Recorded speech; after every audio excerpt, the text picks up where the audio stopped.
فآت المال علی حبہ، اب اس میں جو ترتیب میں نے کہا تھا، الاقرب فالاقرب، الاقرب فالاقرب، سب سے پہلے ذوی القربہ، اور اس میں اکثر و بیشتر ہم سے کوتاہی، دور دراز کے لوگوں کے ساتھ نیکی ہو رہی ہے، سگے بھائی کی بیوہ اور یتیم بچے جو ہے وہ ہیں، انہوں نے اس وقت یہ کر دیا تھا، یہ کر دیا تھا، ظاہر بات ہے کہ رشتہ داروں سے تو شکایتیں ہوتی ہیں، یہ تو ہمیشہ ہمارے مخالف رہے، ان کی ہم کیسے اگر تو اللہ کے لیے دینا ہے تو پہلا حق ان کا ہے، من احب للہ وابغض للہ واعطى للہ ومنع للہ، اللہ کے لیے دیا ہے اگر تو اپنے اس نفس کی جو انتقام کا جذبہ ہے اس کو کچلو، اور جس کا سب سے پہلا حق ہے اس کو پہنچاؤ، حق بحقدار رسید، ذوی القربى والیتامى، جو بے سہارا رہے، باپ کا سایہ نہ، والمساکین، مساکین کسے کہتے ہیں؟ مسکنت کہتے ہیں کم ہمت۔ آپ کو معلوم ہے آج کل ایک مرض کہلاتا ہے نیورستھینیا، آدمی دیکھنے میں ہٹا کٹا ہے، صحت مند ہے، لیکن اندر سے اس کی کوئی ہمت ایسے جواب دے گئی ہے کچھ کر ہی نہیں سکتا، وہ ہے مسکین۔ اسی لیے جو فرمایا گیا یہودیوں کے لیے ضربت علیہم الذلۃ والمسکنہ، ذلت کے معنی بھی کمزوری، اور مسکنت کم ہمت، ہمت ختم ہو گئی۔ تو جو اپنے پاؤں پر نہیں کھڑا رہ سکتا اس وجہ سے کہ اس میں وہ ہمت کم ہو گئی ہے، وہ بھی مستحق ہے۔ وابن السبیل، اور مسافر، پرانے زمانے میں آپ کو معلوم ہے نہ سرائیں تھیں، نہ کچھ اور تھا، نہ ہوٹل تھے، پھر اگر کہیں راستے میں چوری ہو گئی، ڈاکہ پڑ گیا، تو آدمی جو ہے گھر میں خود ہے، کفیل ہے، اچھا ہے، اس وقت کی حالت ہے۔ ہمارے ہاں بیگرز نے اسی کو ایک بہت بڑا بہانہ بنایا ہوا، جی میں آیا تھا وہاں سے اور یہاں سے اور میری جیب کٹ گئی، سب کچھ چلا گیا، اب مجھے واپس جانے کے لیے کرایہ چاہیے۔ اکثر و بیشتر جھوٹے کیسز، اگر آپ کسی کو پکڑ لیں اور ساتھ لے کر کہیں تحقیق کراؤ تو بھاگ جائے گا، پھر بھی آئے گا اس وقت۔ لیکن یہ کہ سبیل یہ بھی ایک کھاتا ہے، والسائلین، یہ ذرا تفصیل طلب ہو۔ اسلام کی تعلیم بڑی متوازن، ایک طرف سوال کی مذمت ہے، مت اپنا دستے سوال دراز کرو کسی کے سامنے۔ جو شخص ہاتھ پھیلاتا ہے مانگنے کے لیے، وہ اپنی عزت نفس کو ہتھیلی پر رکھ کر آپ کے سامنے، اور آپ ٹھوکر مار دیتے ہیں اس کی۔ مانگو اللہ سے، اللہ کس میں ڈالے تمہاری ضرورت پوری کر سکتے، بغیر اس کے کہ تم کے سامنے دستے دراز تو سخت مذمت ہے۔ اور خاص طور پر بیگری جو ایک انسٹیٹیوشن بن گیا ہے، ایک پیشہ بن گیا، اسلام کی تعلیمات کے منافی، اور جس طرح کی ہم خیرات بانٹتے ہیں، 5 روپے کا نوٹ دے رہے ہیں مانگنے والوں، مسجدوں کے باہر سمجھ رہے ہیں ہم نے حاتم طائی کی خبر کو لات مار دی، حالانکہ حقیقت میں آپ انسٹیٹیوشن آف بیگری کو سپورٹ کر، کسی ایک کو لے لو، آؤ چلو مجھے اپنا گھر دکھاؤ، مجھے بتاؤ تم واقعی اس قابل ہو یا نہیں ہو، اور پھر اس کی مدد کریں، لمسم کریں، پھر وہ 5 روپے نہیں ایسی دیں کہ وہ کچھ اپنے پاؤں پر کھڑا ہو۔ میں نے 1 روپیہ نہیں کہا آج کہ 1 روپیہ تو اب کوئی شے نہیں رہی، لیکن یہ کہ 5 روپے کا نوٹ بھی آپ نے تقسیم کرنے شروع کر دیے، یہ کیا ہے؟ والسائلین وفی الرقاب، لیکن دوسری طرف سائل کو جھڑکنا نہیں، ولا اما السائل فلا تنہر، جھڑکو نہیں، اچھا بھائی نہیں معاف کرو میرے پاس آپ کی مدد کی میں کچھ نہیں کر سکتا، ان دونوں کے درمیان ہمیں معاملہ، بلکہ یہاں تک بھی فرمایا سائل کو ضرور دو، چاہے وہ گھوڑے پر سوار ہو کر تمہارے دروازے، کیا پتا اس کی واقعی الجھن کیا ہے۔ تو سوال کی مذمت اور سائل کو جھڑکنے کی ممانعت، حتی الامکان خالی ہاتھ نہ لوٹاؤ، اس نے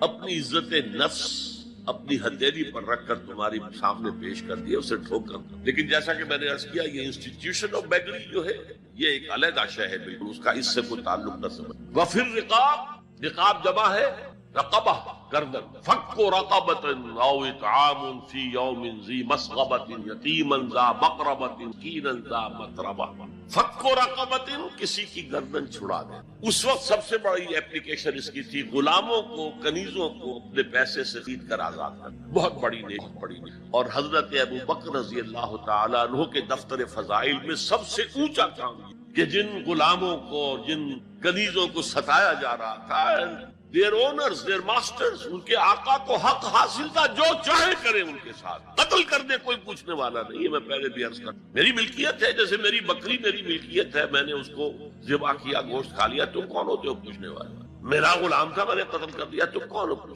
ان کو حضرت ابو بکر نے خرید آزاد کیا، اور منہ مانگے دام دی۔ حضرت بلال کے لیے امیہ ابن خلف نے اتنی بڑی رقم مانگی، حضرت ابو بکر نے کہا ٹھیک نہیں۔ باپ نے کہا بھی ابو قحافہ نے، ابو بکر کو کوئی غلام خریدنا ہی تھا، تو کوئی طاقتور آدمی جو کام آ سکے کہیں، اس کو خریدنا چاہیے۔ مجھے کیا پتا ابو بکر کس لیے خرید رہا اور کس کے لیے خرید رہا۔ آج کے دور میں اس کی اپلیکیشن ہوگی، کوئی شخص جو ہے اگر قرض میں اس طرح جکڑا جائے کہ لاکھ ہاتھ پاؤں مارے نکل نہیں سکتے، اس کو کوئی لمپ سم مدد دے کر اس قابل کیا جائے کہ وہ پھر اپنے پاؤں پر کھڑا ہو جائے. یہ نہیں کہ اسے آپ ہر مہینے کچھ رقم دیتے رہے مینٹیننس، اس سے تو وہ اسی پوزیشن میں رہے گا. یہ بعض مائنورٹی کی اس کے اندر یہ معاملہ موجود. کوئی بھائی اگر گر گیا ہے کاروبار میں تو اس کی پھر ایسے بھی جائے کہ وہ پھر آپ کی صف میں آ کر کھڑا ہو جائے، respectable members of your community, وہ اس شکل میں پہنچ جائے. یہ بھی فک و رقبۃ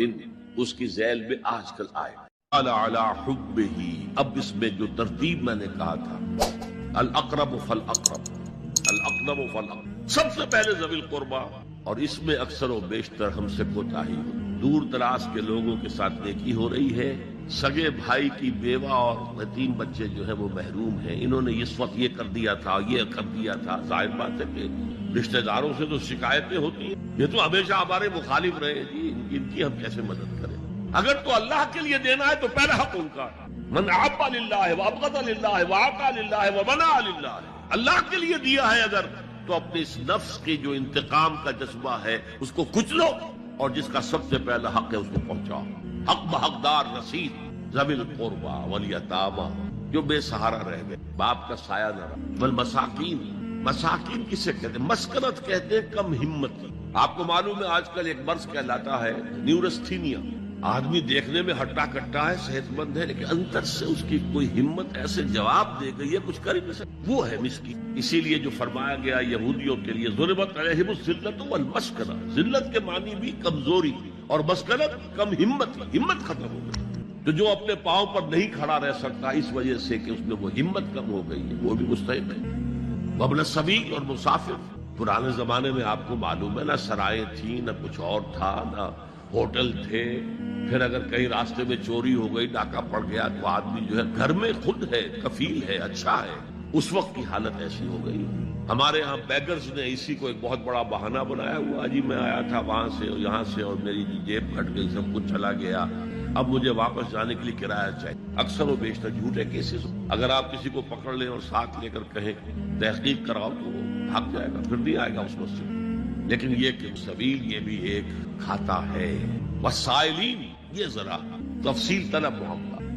اسلام کی تعلیم بڑی متوازن. ایک طرف سوال کی مذمت ہے، مت اپنا دستے سوال دراز کرو کسی کے سامنے. جو شخص ہاتھ پھیلاتا ہے مانگنے کے لیے، وہ اپنی عزت نفس کو ہتھیلی پر رکھ کر آپ کے سامنے پیش کر رہا، اور آپ ٹھوکر مار دیتے ہیں اس کی عزت نفس کو. مانگو اللہ سے، اللہ کس میں ڈالے تمہاری ضرورت پوری کر سکتا ہے، بغیر اس کے کہ تم کسی کے سامنے دستے سوال دراز کرو. تو سخت مذمت ہے. اور خاص طور پر بیگری جو ایک انسٹیٹیوشن بن گیا ہے، ایک پیشہ بن گیا ہے، وہ تو اسلام کی تعلیمات کے منافی ہے. اور جس طرح کی ہم خیرات بانٹتے ہیں، 5 روپے کا نوٹ دے رہے ہیں مانگنے والوں کو، مسجدوں کے باہر سمجھ رہے ہیں ہم نے حاتم طائی کی خبر کو لات مار دی، حالانکہ حقیقت میں آپ انسٹیٹیوشن آف بیگری کو سپورٹ کر رہے ہیں. کسی ایک کو لے لو، آؤ چلو مجھے اپنا گھر دکھاؤ، مجھے بتاؤ تم واقعی اس قابل ہو یا نہیں ہو، اور پھر اس کی مدد کرے، لمسم کرے. پھر وہ 5 روپے نہیں ایسی دیں کہ وہ کچھ اپنے پاؤں پر کھڑا ہو سکے. میں نے 1 روپیہ نہیں کہا، آج دیکھیں 1 روپیہ تو اب کوئی شے نہیں رہی، لیکن یہ کہ 5 روپے کا نوٹ بھی آپ نے تقسیم کرنے شروع کر دیے، یہ کیا ہے؟ والسائلین وفی الرقاب. لیکن دوسری طرف سائل کو جھڑکنا نہیں. ولا اما السائل فلا تنہر، جھڑکو نہیں. اچھا بھائی نہیں، معاف کرو، میرے پاس آپ کی مدد کے لیے کچھ نہیں ہے، میں کچھ نہیں کر سکتا. دونوں کے درمیان اصل میں معاملہ ہونا چاہیے. بلکہ یہاں تک بھی فرمایا سائل کو ضرور دو، چاہے وہ گھوڑے پر سوار ہو کر تمہارے دروازے میں. کیا پتا اس کی واقعی الجھن کیا ہے. تو سوال کی مذمت اور سائل کو جھڑکنے کی ممانعت. حتی الامکان خالی ہاتھ نہ لوٹاؤ. اس نے اپنی عزت نفس اپنی ہتھیلی پر رکھ کر تمہاری سامنے پیش کر دیا، اسے ٹھوک کر نہ مار. لیکن جیسا کہ میں نے عرض کیا، یہ انسٹیٹیوشن آف بیگری جو ہے یہ ایک علیحدہ شے ہے بالکل، اس کا اس سے کوئی تعلق نہ سمجھیے. وفی الرقاب، رقاب جمع ہے رقبہ، گردن. فک رقبۃ او اطعام فی یوم ذی مسغبۃ یتیما ذا مقربۃ او مسکینا ذا متربہ.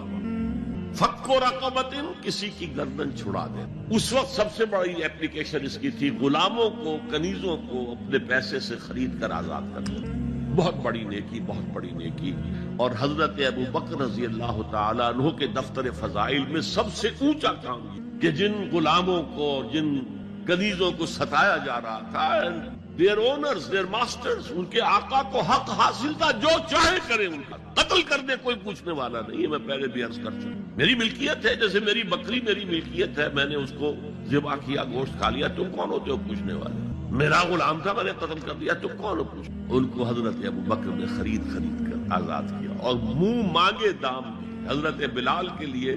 امیہ ابن خلف نے اتنی بڑی رقم مانگی، حضرت ابو بکر نے کہا ٹھیک نہیں۔ باپ نے کہا بھی ابو قحافہ نے، ابو بکر کو کوئی غلام خریدنا ہی تھا تو کوئی طاقتور آدمی جو کام آ سکے کہیں اس کو خریدنا چاہیے، مجھے کیا پتا ابو بکر کس لیے خرید رہا اور کس کے لیے خرید رہا۔ آج کے دور میں اس کی اپلیکیشن ہوگی، کوئی شخص جو ہے اگر قرض میں اس طرح جکڑا جائے کہ لاکھ ہاتھ پاؤں مارے نکل نہیں سکتا، اس کو کوئی لمپ سم مدد دے کر اس قابل کیا جائے کہ وہ پھر اپنے پاؤں پر کھڑا ہو جائے۔ یہ نہیں کہ اسے آپ ہر مہینے کچھ رقم دیتے رہے مینٹیننس کے لیے، نہیں، اس سے تو وہ اسی پوزیشن میں رہے گا۔ یہ بعض مائنورٹی کمیونٹیز کے اندر یہ معاملہ موجود ہے۔ کوئی بھائی اگر گر گیا ہے کاروبار میں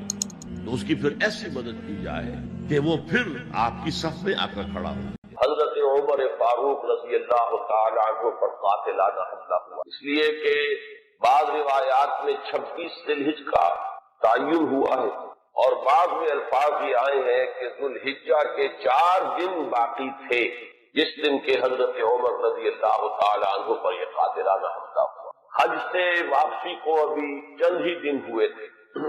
اور اسی سفر حج کے دوران حضرت عمر رضی اللہ تعالی عنہ نے ایک موقع پر زمین پر لیٹ کر اور ہاتھ آسمان کی طرف پھیلا کر اللہ سے دعا کی تھی کہ پروردگار، میری ذمہ داریاں بہت بڑھ گئیں، اب میرے اعضاء میں ضعف ہے، میں کمزوری محسوس کر رہا ہوں، رعیت بہت بڑھ گئی ہے جس کی ذمہ داری ہے، تو مجھے تو اپنے پاس بلا لے اور اٹھا لے اس سے پہلے کہ میں اپنی ان ذمہ داریوں کے بارے میں مسئول بن جاؤں اور ان کا حق ادا نہ کروں۔ تو روایات میں آتا ہے کہ اس کے بعد چند ہی دن اس دنیا میں انہوں نے بسر کیے ہیں، اس کے بعد یہ قاتلانہ حملہ ہوا۔ 3 دن آپ زندگی اور موت کی کشمکش میں مبتلا رہے۔ ابو لولو فیروز ایک مجوسی ایرانی غلام تھا، حضرت مغیرہ ابن شعبہ کا رضی اللہ تعالی عنہ۔ حضرت عمر نے خاص قاعدہ بنایا ہوا تھا غیر مسلموں کے مدینے میں داخلے پر پابندی۔ حضرت مغیرہ ابن شعبہ نے خاص طور پر سفارش کر کے حضرت عمر سے اجازت حاصل ابو لولو فیروز کے لیے کہ اسے مدینے میں آ کر کام کرنے کی اجازت دی جائے، اس لیے کہ وہ بہت سے فنون سے واقف۔ حضرت عمر نے اجازت دے دی۔ چند دنوں کے بعد وہ فریادی بن کر حاضر ہوا حضرت عمر رضی اللہ تعالیٰ عنہ کی خدمت میں کہ میرے آقا جو ہے حضرت مغیرہ ابن شعبہ رضی اللہ تعالیٰ عنہ وہ مجھ سے بہت زیادہ ٹیکس وصول کرتے، یعنی یہ معاملہ تھا کہ جو غلام ہوتے تھے وہ اپنا کام کرتے تھے لیکن اپنی آمدنی میں سے ایک حصہ وہ اپنے ان آقاؤں کو دیتے تھے کہ جن کی وہ غلامی میں تھے۔ تو حضرت مغیرہ ابن شعبہ نے جو مقدار مقرر کی 2 درہم روزانہ، اس پر اس نے احتجاج کیا کہ یہ بہت زیادہ ہے۔ حضرت عمر رضی اللہ تعالیٰ عنہ نے اس سے سوال کیا کہ تم کیا کیا کام جانتے ہو؟ جب اس نے گنوائے کہ میں یہ کام جانتا ہوں تو حضرت عمر نے فیصلہ کیا کہ پھر یہ 2 درہم روزانہ زیادہ نہیں۔ اس پر وہ بہت غضبناک ہوا۔ حضرت عمر نے بھی اسے ایک فرمائش کی کہ میرے لیے ایک ایسی چکی بنا دو جو ہوا سے چلتی ہو اور وہ آٹا پیسے۔ تو اس نے اسی غصے میں یہ کہا کہ ہاں آپ کے لیے تو میں ایسی چکی بناؤں گا جس کی یاد رہتی دنیا تک باقی رہے۔ اس پر حضرت عمر نے جب وہ چلا گیا تو جو لوگ مجلس میں حاضر تھے ان سے آپ نے فرمایا کہ یہ شخص مجھے قتل کی دھمکی دے گیا ہے، لیکن نوٹ کیجئے کہ اسلام نے جو نظام دیا ہے نوع انسانی کو، وہ نظام جو محمد رسول اللہ صلی اللہ علیہ وسلم نے عطا فرمایا، اور جیسا کہ میں نے بارہا عرض کیا ہے کہ اگر اس کو پوری طرح شباب میں دیکھنا ہو، للی ان بلوم جسے کہتے ہیں انگریزی میں، ایک پھول پوری طرح کھل گیا، اگر وہ نظام اس کیفیت میں آپ دیکھنا چاہیں تو وہ در حقیقت خلافت عمر فاروق کا دور ہے رضی اللہ تعالی عنہ۔ وہ تمام خصائص، وہ تمام برکات جو اس نظام میں ہیں، نظام عدل اجتماعی، وہ اپنے نقطۂ عروج پر نظر آتے ہیں حضرت عمر فاروق رضی اللہ تعالی عنہ کے عہد خلافت۔ اسی نظام کا ایک پہلو یہ بھی ہے کہ انسان طبعاً آزاد ہے، اس کی آزادی پر کوئی قدغن، کوئی بندش بغیر کسی ثبوت کے نہیں لگائی جا سکتی۔ خود حضور صلی اللہ علیہ وسلم کے زمانے کا ایک واقعہ ہے کہ کسی شخص کو، مدینے کے کسی شخص کو کسی شبہ میں گرفتار کیا گیا۔ حضور خطبہ دے رہے تھے کہ ایک شخص نے کھڑے ہو کر کہا کہ میرے پڑوسی کو کس جرم کی پاداش میں گرفتار کیا گیا۔ حضور نے اعراض فرمایا، اس کی بات کا نوٹس نہیں دیا، دوسری طرف آپ نے رخ کر لیا، وہ ادھر پھر آ گیا، اس نے پھر سوال کیا تو حضور نے فوراً حکم دیا کہ اس کو رہا کر دیا جائے۔ یعنی یہ کہ اگر کوئی ثبوت موجود نہیں ہے تو معلوم ہوا حضور صلی اللہ علیہ وسلم کے اس طرز عمل سے کہ پھر واقعتاً اس کو گرفتار رکھنا، اسیری میں رکھنا، محبوس رکھنا پھر یہ صحیح نہیں ہے، بلکہ اس کو رہا کر دیا جانا چاہیے۔ یہی معاملہ ہمیں نظر آتا ہے اپنی اس آخری تکمیلی شان میں کہ حضرت عمر یقین کے ساتھ یہ بات کہہ رہے کہ یہ شخص مجھے قتل کی، اور عمر فاروق رضی اللہ تعالیٰ عنہ کوئی عام انسان نہیں، 10 برس سے زائد عرصہ ہو چکا ہے کہ اسلام کی چکی جو چل رہی ہے تو اس کے مرکز جو ہے اس کے، جیسے کہ میں نے مثال دی تھی کہ حضرت علی رضی اللہ تعالیٰ عنہ نے جب ایک موقع پر فارس کے محاذ پر، ایران کے محاذ پر صورتحال کچھ مخدوش ہو گئی تھی تو حضرت عمر نے یہ ارادہ کیا تھا کہ وہ خود محاذ پر جائیں اور مسلمان افواج کی کمان خود کریں، تو حضرت علی نے مخالفت کی اور انہوں نے مشورہ دیا تھا اور یہ الفاظ فرمائے تھے کہ آپ کا اپنی جگہ سے ہل جانا یہ تو پورے اس نظام کے درہم برہم کرنے کا سبب بن سکتا ہے،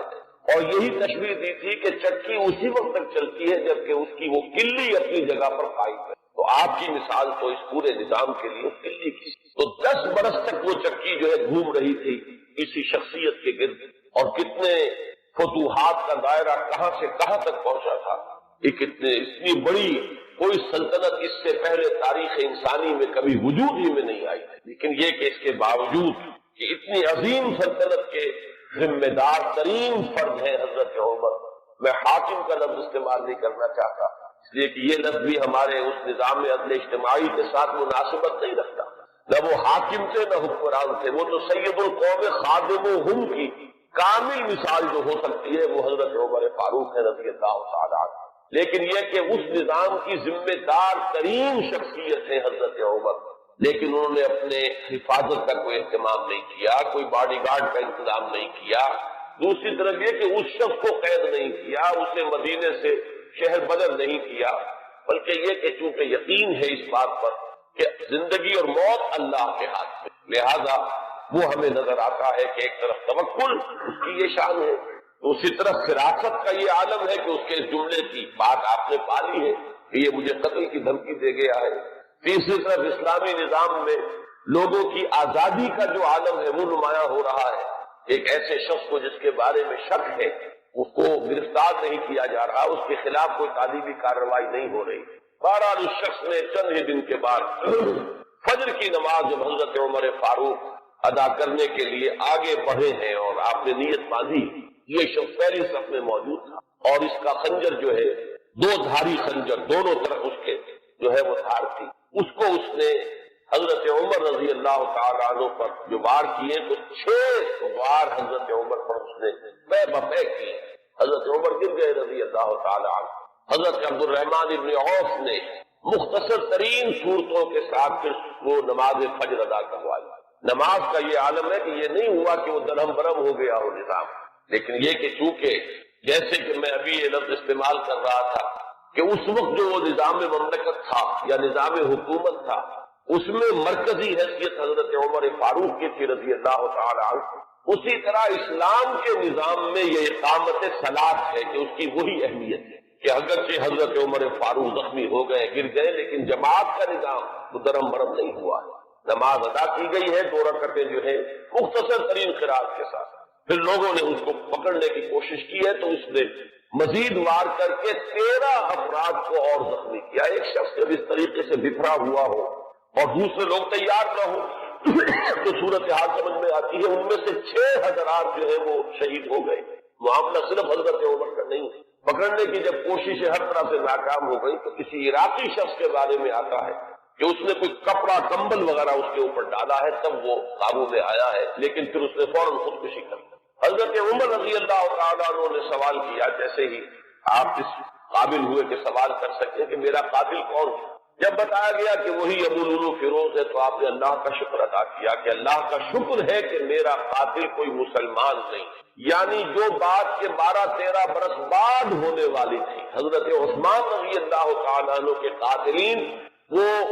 جو بھی آپ انہیں کہے نام نہاد مسلمان تھے، کلمہ گو تھے، وہ محمد الرسول اللہ صلی اللہ علیہ وسلم کا کلمہ پڑھنے والے تھے، کلمہ شہادت کو انہوں نے اپنے لیے ڈھال بنایا۔ اس سے جو فتنہ شروع ہوا ہے جس کو میں اس سے پہلے بیان کر چکا ہوں کہ الفتنۃ الکبریٰ، سب سے بڑا فتنہ جو ہے وہ حضرت عثمان رضی اللہ تعالیٰ عنہ کی شہادت سے شروع ہوا ہے۔ اس سے پہلے یہ معاملہ اگرچہ حادثۃ الکبریٰ تو اسے آپ کہہ سکتے ہیں بہت بڑا حادثہ ہے، لیکن یہ ہے کہ اس سے کسی فتنے کا آغاز نہیں ہوا، بلکہ یہ کہ اس کے بعد بھی وہ چکی اسی طرح چلتی رہی۔ کم و بیش 10 برس ہے حضرت عثمان رضی اللہ تعالیٰ عنہ قید خلافت کے کہ وہ بھی اسی شان کے حامل ہے، وہی یکجہتی ہے، وہی امن و امان ہے،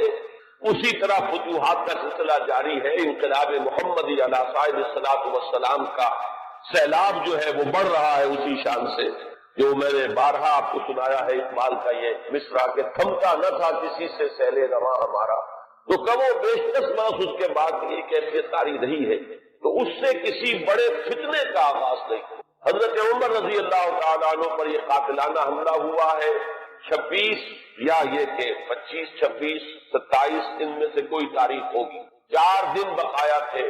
اب اگر 30 کا مہینہ ہو تو اس کی تاریخ اور بن جائے گی، 29 کا ہو تو کچھ بدل جائے گی، تقریباً وہ آج کا دن ہی پڑتا ہے، اور یہ ہے سن 23 ہجری۔ انتقال ہوا ہے تو پھر تدفین جو ہوئی، حضرت صہیب رومی رضی اللہ تعالی عنہ کے بارے میں وصیت تھی کہ وہ میری نماز جنازہ ادا کریں، اس کی امامت کریں، تو یکم محرم الحرام سن 24 ہجری کو تدفین ہوئی ہے۔ تدفین کا یہ واقعہ بھی بڑا اہم ہے اور آپ سب حضرات کے علم میں ہوگا کہ حضرت عمر نے اپنے صاحبزادے عبداللہ ابن عمر رضی اللہ تعالی عنہ کو بھیجا حضرت عائشہ کی خدمت میں کہ میری بڑی خواہش ہے کہ آپ کے حجرے میں میں دفن ہو جاؤں جہاں محمد رسول اللہ صلی اللہ علیہ وسلم اور حضرت ابوبکر صدیق رضی اللہ تعالی عنہ مدفون۔ حضرت عائشہ نے فرمایا، اور اس سے جو مقام ان کی نگاہ میں تھا حضرت عمر کا وہ بھی ظاہر ہوتا ہے کہ کس طرح انہوں نے اثار کیا ہے، کس قدر ان کے لیے یہ مرحلہ کٹھن ہوگا فیصلے کا کہ اس حجرے میں صرف ایک قبر کی جگہ اور۔ حضرت عائشہ نے فرمایا ام المومنین رضی اللہ تعالی عنہ کہ یہ جگہ میں نے اپنے لیے مخصوص کی ہوئی تھی، میں چاہتی تھی کہ میں خود یہاں دفن ہوں، اور اس میں کوئی حرج نہیں تھا، اس لیے کہ حضور دفن تھے وہاں،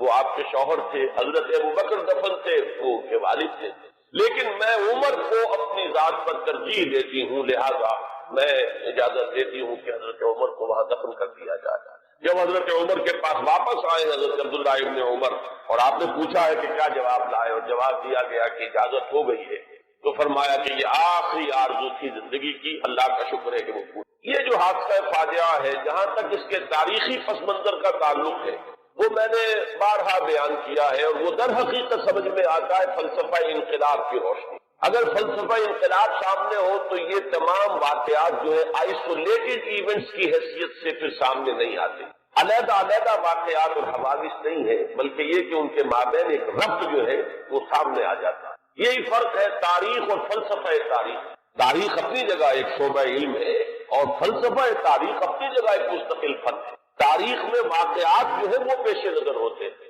اور فلسفہ تاریخ جو ہے وہ ان واقعات کا پس منظر، ان کے اسباب و علل، ان کے عواقب و نتائج، پھر ان کے مابین ربط اور تعلق جو ہے وہ ان کو تلاش کرتا ہے۔ ظاہر بات ہے کہ اس دنیا میں جو حوادث رونما ہوتے ہیں، جو واقعات ہیں، کوئی نہ کوئی ان کے اسباب کا سلسلہ ہوتا ہے، کہ جیسے آپ کو معلوم ہے کہ فساد خون ہے تو پھوڑا کہیں ادھر نکل آیا، کہیں ادھر نکل آیا، کہیں ٹانگ پہ نکل آیا، کہیں بازو پر نکل آیا، تو وہ علیحدہ علیحدہ پھوڑے نظر آتے ہیں، لیکن یہ کہ ایک طبیب جانتا ہے کہ در حقیقت یہ ایک ہی مرض ہے جس کا کہ یہ ظہور ہو رہا ہے، سبب ایک ہے، یہ سلسلہ اندر جو ہے جڑا ہوا ہے۔ تو فلسفہ انقلاب کے حوالے سے جو باتیں میں بارہا عرض کر چکا ہوں، میرا اصل میں آج کا اصل موضوع وہ نہیں ہے۔ میں آج تو اذکار فاروقی رضی اللہ تعالی عنہ، حضرت عمر کی سیرت کے بعض پہلو اور ان کی عظمت کا کچھ بیان کرنا چاہتا ہوں، اور اس کے لیے بھی آج کی میری تقریر جو ہے بالکل مختلف ہوگی کہ میں باضابطہ یہ کتاب لے کر آیا ہوں، تاریخ الخلفاء سیوطی کی رحمہ اللہ، اور اس سے میں کچھ احادیث کچھ روایات پڑھ کر سنانا چاہتا ہوں تاکہ صرف وہ ایک ہوائی قسم کی بات نہ ہو جو جس کے بارے میں یہ گمان کیا جائے کہ یہ کسی خطیب کی خطابت ہے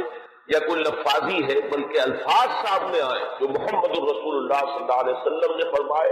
یا جو اور دوسرے صحابہ کرام نے حضرت عمر کی شان میں بیان کیے ہیں۔ تو میں باضابطہ آج وہ عبارتیں آپ کو پڑھ کر سناؤں گا،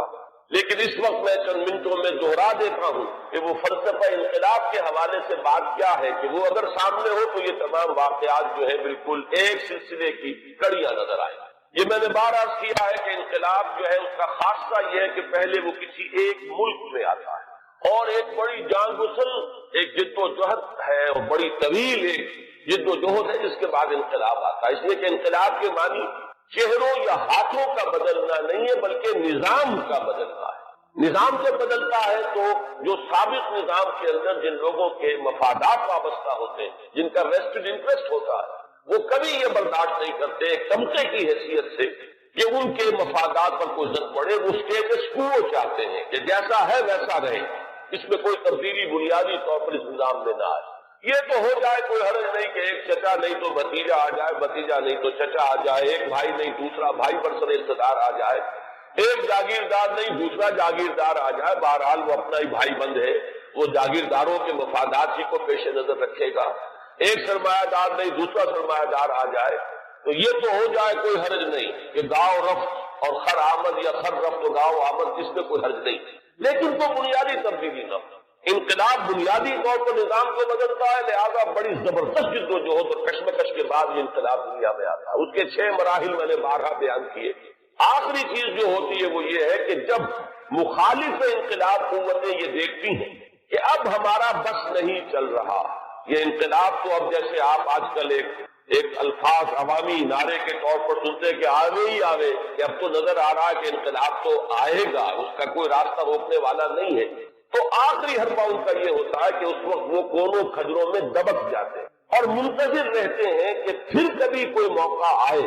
کوئی بہت ہی مناسب موقع، کوئی اپارچن مومنٹ کہ اس پر پھر ہم ضربے کاری دوبارہ لگائیں۔ اس وقت دبک جاؤ، اس وقت جو ہے اپنے سر نیچے کر، اس کو کہتے ہیں کاؤنٹر ریولیوشنری موومنٹ۔ تو حضور صلی اللہ علیہ وسلم کی 20 سالہ جد و جہد کے نتیجے میں جب کہ عرب میں انقلاب کی تکمیل ہو گئی تو مخالف انقلاب قوتوں نے بھی اس وقت جو ہے گردن جھکا دی، وہ منتظر تھے کہ پھر کوئی موقع آئے تو ہم کھڑے ہو جائیں اور پھر اس انقلاب کو ناکام کریں۔ یہ در حقیقت ہوا ہے پھر سیرت خلافت ابوبکر صدیق رضی اللہ تعالیٰ عنہ کے زمانے، حضور کا انتقال ہوا، مسلمانوں کے دل زخمی تھے، مسلمانوں کا مورال ظاہر بات ہے، اس کا آپ اب تصور کیجئے کتنا جو ہے اس وقت تو مجروح ہو چکا تھا۔ اس وقت پھر یہ قوتیں ابری ہے، ایک طرف تو نئے مدعیان نبوت کھڑے ہو گئے اسلام کی بیختنی کے لیے، دوسری طرف زکوٰۃ کے مانعین منکرین زکوٰۃ کا مطلب یہ نہیں ہے کہ انہوں نے زکوٰۃ کا انکار کیا تھا، صرف یہ کہتے تھے کہ ہم حکومت کو ادا نہیں کریں گے، اپنے طور پر کریں گے۔ یہ دو قوتیں جو ابری ہیں دونوں کے دونوں اندرون ملک عرب سے ابری ہیں، کوئی باہر کی قوت اس میں نہیں تھی بلکہ اندرون ملک عرب، کیونکہ ابھی تک انقلاب کی تکمیل بھی تو عرب ہی کی حد تک ہوئی تھی، تو جو مخالف انقلاب قوتیں وہ بھی وہیں سے ابری۔ حضرت ابوبکر صدیق رضی اللہ تعالیٰ عنہ کے مناقب کا یہ بہت اہم بات ہے کہ ایک آئرن ول کے ساتھ، ایک آہنی عظیمت کے ساتھ، بلکہ یوں کہیے کہ کوہ ہمالیہ جیسی عظیمت کے ساتھ انہوں نے مقابلہ کیا اور ان تمام مخالف انقلاب تحریکوں کو اور قوتوں کو کچل کر اور پھر انہوں نے ذمہ داری جو ہے سنبھالی حضرت عمر فاروق کو، اور بہت جلد وہ تو اللہ تعالیٰ کے حضور میں اور محمد رسول اللہ صلی اللہ علیہ وسلم کی رفاقت کے لیے وہ آخرت میں روانہ ہو گئے۔ اب جو دور آیا ہے جس کا آغاز حضرت ابوبکر کے زمانے میں ہوا تھا، ویسے تو یہ کہ غزوہ تبوک اور غزوہ موتا حضور کی حیات طیبہ میں ہوئے ہیں، لیکن ابھی تک کوئی فتوحات کا دائرہ جو ہے حضور کے زمانے میں نہیں تھا۔ حضرت ابوبکر کے زمانے میں فتوحات کا معاملہ شروع ہوا، شام میں پیش قدمی ہوئی، کچھ عراق کے اندر بھی پیش قدمی ہوئی۔ یہ شام عرب عراق عرب اصل میں یہ عرب ہی کے ملک کے حصے ہیں جن پر کے چونکہ زرخیز علاقے تھے تو اس وقت کی 2 سپر پاورز نے قبضہ کیا ہوا تھا۔ شام عرب پر قبضہ تھا سلطنت روما کا اور عراق عرب پر قبضہ تھا سلطنت فارس کا، تو اصل میں تو یہ عرب علاقے تھے، بہرحال حضرت ابوبکر صدیق کے زمانے میں فتوحات ہوئی، کچھ شام میں کچھ عراق میں، پھر اصل جو فتوحات کا سیلاب تھا وہ حضرت عمر کے زمانے میں آگے آیا ہے، اور اس میں آپ کو معلوم ہے پورا شام فتح ہوا، پورا ایران فتح ہوا، اور کہاں سے کہاں تک حدود پہنچ گئے۔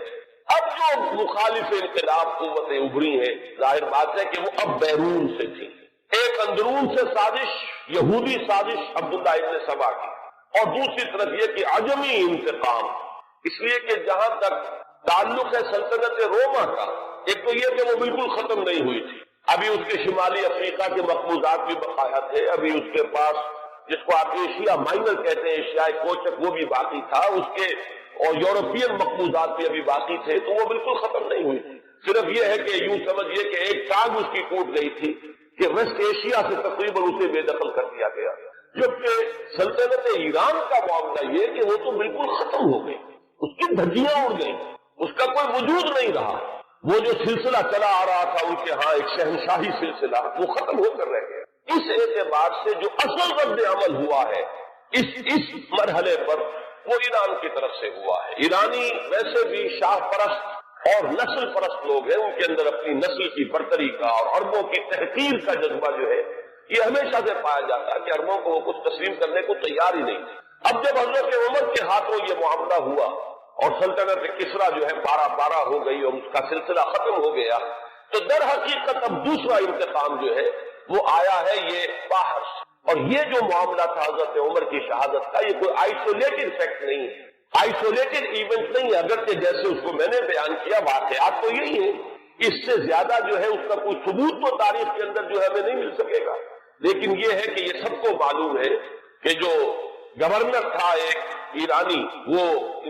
اس کی پشت پر تھا،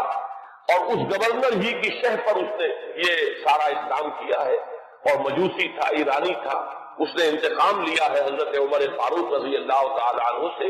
اس کے بعد یہ بات آگے بڑھی، اور جیسا کہ میں نے عرض کیا کہ پھر یہودی سازش بھی جب سامنے آئی ہے، اور پھر یہودی سازش اور عجمی انتقام، یہ دونوں نے مل کر پھر وہ شکل اختیار کی ہے کہ جو الفتنۃ الکبریٰ حضرت عثمان رضی اللہ تعالیٰ عنہ کی شہادت جو جس کا نتیجہ نکلی۔ تو اگر اس کو آپ سمجھیں گے تو یہ بالکل سمجھ میں آنے والی بات ہے، یہ کوئی ایسا نہیں ہے کہ کوئی بالکل ہی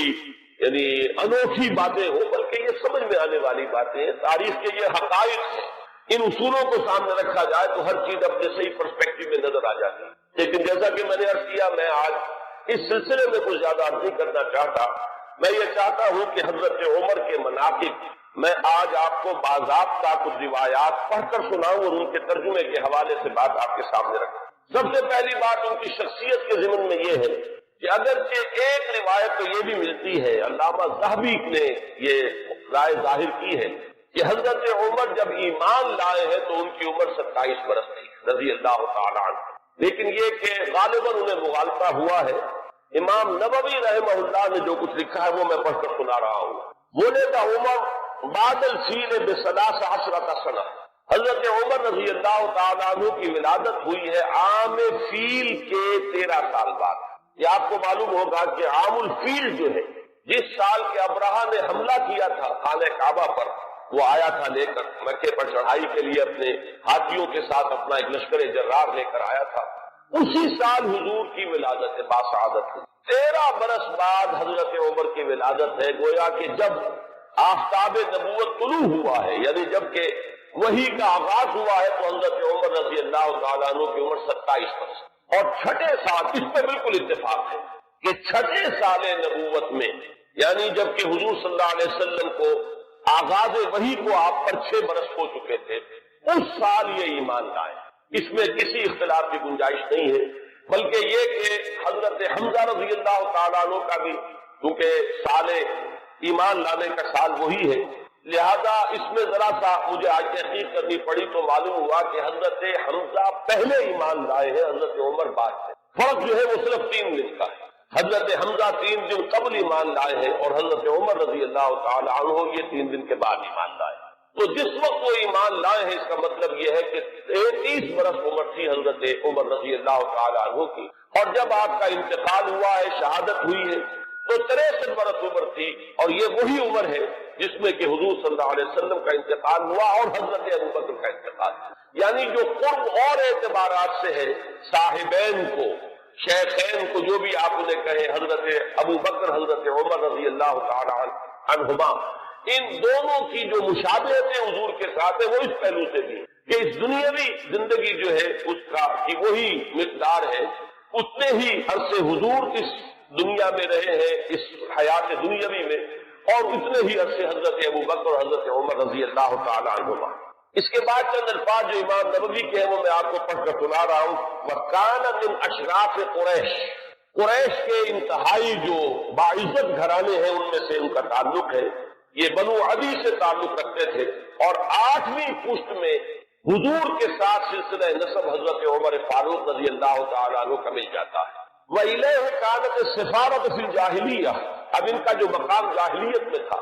اس میں بھی سمجھیے ایام جاہلیت سے مراد ہے اسلام لانے سے پہلے جو ان کا مقام اپنے اس نظام میں تھا جو قبائلی نظام تھا عرب کے اندر، قریش میں ان کی حیثیت کیا تھی؟ تو وَإِلَيْهِ كَانَتِ السِّفَارَةُ فِي الْجَاهِلِيَّةِ كانت قریش اذا وقعت الحرب بینہم او بینہم و بین غیرہم بعثوا سفیرا اے رسولا واذا نافرہم منافر او فاخرہم مفاخر بعثوہ منافرا او مفاخرا۔ اب یہ قبائلی زندگی کا پورا نقشہ اس عبارت میں آ گیا ہے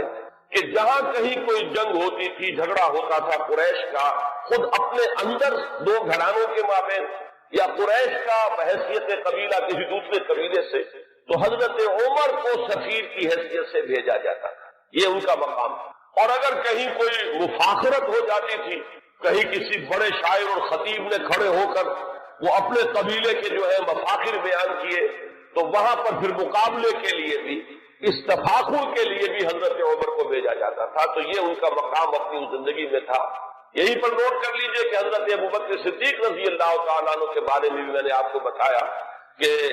اسلام لانے سے قبل قریش میں ان کا یہ مقام تھا کہ دیت کے فیصلے وہ کرتے تھے۔ قبائلی زندگی میں سب سے زیادہ نازک معاملہ ہوتا ہے مقدمات قتل کا فیصلہ، اور ظاہر بات ہے کہ اگر کہیں اپنے گھرانوں کے اندر ہی قتل کا معاملہ ہو گیا ہے تو جان کے بدلے جان کے بجائے اس میں کوشش کی جاتی تھی کہ جو بھی خون بہا ہے وہ دے کر تو جو قاتل ہے کیونکہ اپنے ہی قبیلے کا فرض ہے اس کی جان بچائی جائے۔ اب اس میں تعین کرنا کہ کتنا خون بہا ہو، یہ کام جو ہے حضرت ابوبکر رضی اللہ تعالیٰ عنہ کے سپرد تھا۔ تو اس سے بھی اندازہ ہوتا ہے کہ ان کا مقام اپنے اس نظام میں جو پہلے سے قائم تھا وہ کیا تھا۔ بالکل اسی طرح کا معاملہ جو ہے وہ حضرت عمر رضی اللہ تعالیٰ عنہ کا۔ حضرت عمر کے اسلام کے بارے میں بہت سی روایات آپ نے سنی ہوگی، اور میں بھی پہلے کئی مرتبہ بیان کر چکا ہوں۔ میں نے جو اس دور میں مزید مطالعہ کیا تو معلوم ہوا کہ بعض روایات اور بھی ہیں کہ جس سے یہ اندازہ ہوتا ہے کہ جو ان کی ہمشیرہ اور بہنوئی حضرت فاطمہ بنت خطاب اور حضرت سعید بن زید رضی اللہ تعالی عنہما، ان کے ساتھ جو واقعہ ہوا، اندازہ ایسا ہوتا ہے کہ وہ در حقیقت وہ آخری ضرب تھی جو حضرت عمر کے دل پر لگی ہے۔ اس سے پہلے بھی بعض مواقع پر کچھ ایسے ان کے ساتھ واقعات پیش آ چکے تھے کہ جس سے ان کے دل کے اندر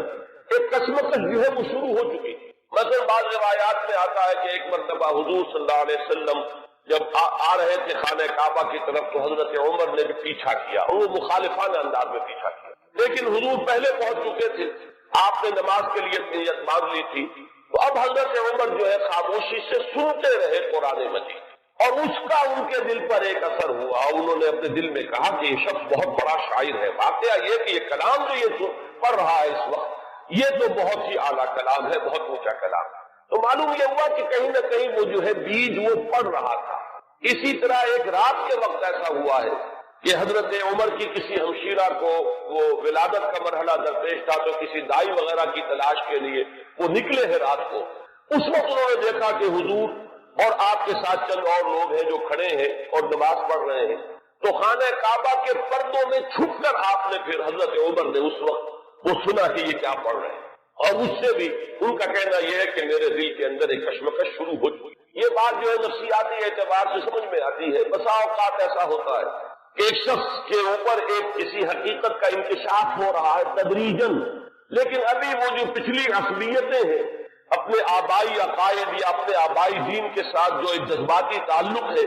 وہ ابھی اتنا مضبوط ہے کہ ریزسٹ کر رہا ہے، اندر ہی اندر وہ کشمکش جو ہے وہ جاری ہے. لیکن ان روایات سے یہ معلوم ہوتا ہے کہ وہ واحد واقعہ نہیں ہے جو اس وقت ہوا، بلکہ یہ کشمکش ہو رہی تھی. وہ آخری بات جو ہے جسے میں تشبیہ کہا کرتا ہوں کہ غبارے کو پھاڑنے والی چیز جو ہے وہ تو وہی واقعہ ہے جو حضرت فاطمہ کے ساتھ یعنی ان کے ہمشیرہ کے ساتھ پیش آیا ہے، ان کے اور ان کے بہنوئی اور بہن کے مابین، کہ حضرت عمر تو نکلے تھے فیصلہ کر کے کہ بس اب تلوار ننگی لے کر کہ حضور کا میں خاتمہ کر کے گھر واپس آؤں گا اور جو ہونا ہے ہو لے. لیکن یہ کہ یہ جو کلکل ہو رہی ہے اور یہ جھگڑا جو قریش کے اندر ہو گیا ہے، گھر گھر جو ہے فساد ہے، باپ بیٹے سے جدا ہو رہا ہے، بھائی بھائی سے کٹ گیا ہے، بیوی شوہر سے علیحدہ ہو رہی ہے، تو یہ فساد ہم کب تک برداشت کریں گے؟ تو جو اس فساد کا سبب ہے اس کو ختم کر دیا جائے، پھر دیکھا جائے گا جو ہوگا. یہ جو میں کہہ رہا ہوں جو دیکھا جائے گا جو ہوگا اس میں بھی جب تک قبائلی پس منظر سامنے نہ ہو یہ بات سمجھ میں نہیں آئے گی کہ جو چیز انہیں روک رہی تھی حضور کے خلاف اقدام کرنے پر قریش کو، کفار قریش کو، وہ یہی بات تھی کہ حضور کا جو گھرانہ ہے بنی ہاشم وہ حضور کے پشت پر تھا. اور قبائلی زندگی میں یہ ہوتا ہے کہ اب عقیدہ جو ہے بہرحال بنو ہاشم کے فرد ہے اور خاندان کی حمایت حاصل ہے. اگر حضور کے خلاف کوئی اقدام کرتے تو بنو ہاشم ان کی مدافعت